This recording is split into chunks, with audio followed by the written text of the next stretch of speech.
Reliant les rivières de la Saône et de la Marne, le canal entre Bourgogne et Champagne tire son nom des deux régions qu'il relie. Long de 224 km, 27 ans de travaux furent nécessaires pour la construction de ce canal, mis en service en 1907 au terme d'une longue épopée que je vais vous raconter.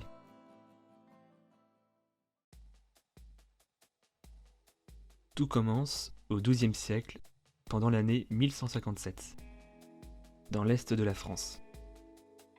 Les moines de l'abbaye de Clairvaux fondent la première usine de métallurgie à Saint-Dizier, une ville située dans le sud de la Champagne, marquant ainsi le début d'une industrie qui fera la réputation par la suite de toute la région, et ce à travers la France et même au-delà de ses frontières.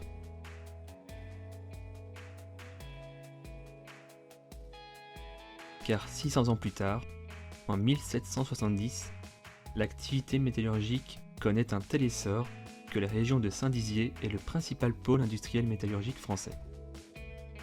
De lourds chariots sont utilisés par les ouvriers afin d'acheminer la production locale de fer vers le sud du pays.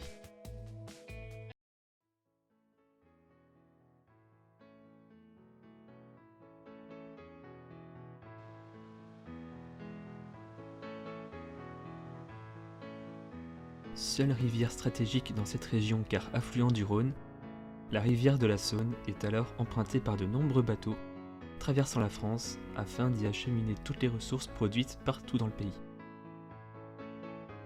Depuis Saint-Dizier, il fallait la rejoindre en empruntant des routes terrestres, alors peu nombreuses dans la région et peu sécurisées. Un trajet éprouvant qui durait alors plusieurs jours. C'est pourquoi le projet de construction d'un nouveau canal en cette fin de XVIIIe siècle est alors suggéré par le maître de forge Roger de Fontenay. Un projet qui sera finalement annulé car jugé trop onéreux. Il faudra alors attendre le XIXe siècle et la fin de la Révolution française qui laissera place à celle industrielle pour que l'industrie métallurgique soit à son apogée et que le projet soit de nouveau évoqué.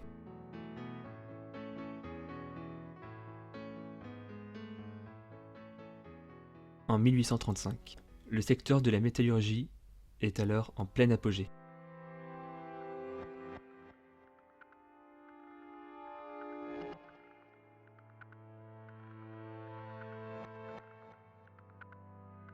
Le transport des marchandises vers le nord de la France est facilité grâce au port de Saint-Dizier, mais plus compliqué vers le sud, car le trajet par les routes terrestres sont chronophages et périlleuses.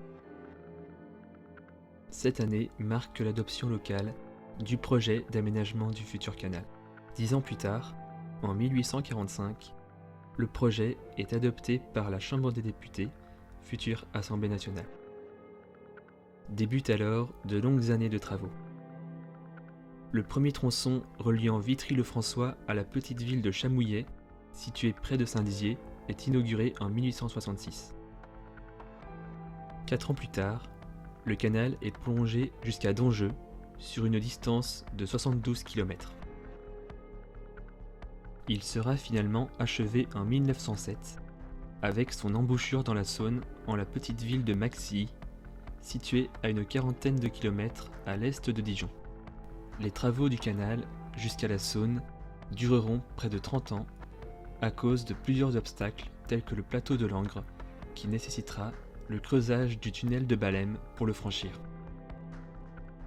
Le canal est alimenté en eau par plusieurs petits lacs artificiels grâce à plusieurs barrages sur les rivières suivant son cours, dont les principaux se trouvent près de Langres, comme les lacs de Charmes, de la Liesse, de la Vingeanne ou encore de la Mouche. Mais trop tard, car le chemin de fer est alors en plein développement au détriment du transport fluvial et les hauts fourneaux s'éteignent les uns après les autres du fait du déclin de l'activité métallurgique.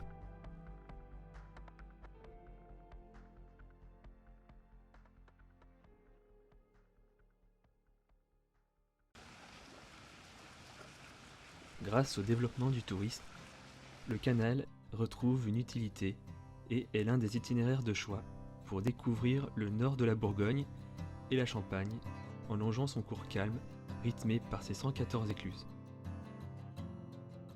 En le longeant, on pourra ainsi découvrir tout un patrimoine témoignant de l'importante activité métallurgique de la région, comme celui des villes de Saint-Dizier ou de Vitry-le-François,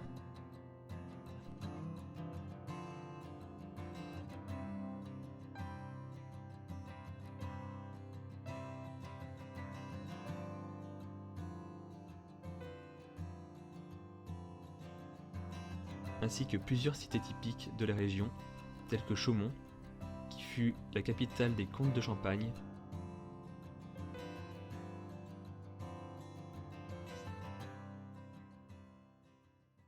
la petite ville de Joinville et son riche patrimoine architectural,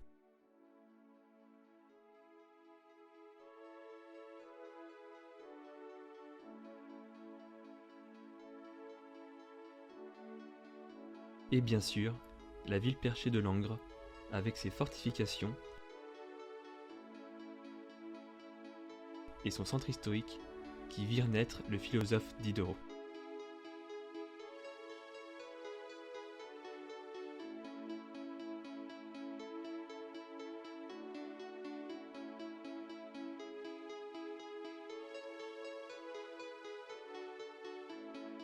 J'espère que cette vidéo vous aura permis de mieux connaître ce magnifique canal et son histoire à la fois récente et ancienne, et vous donne rendez-vous très prochainement pour une nouvelle vidéo consacrée à l'histoire de nos routes.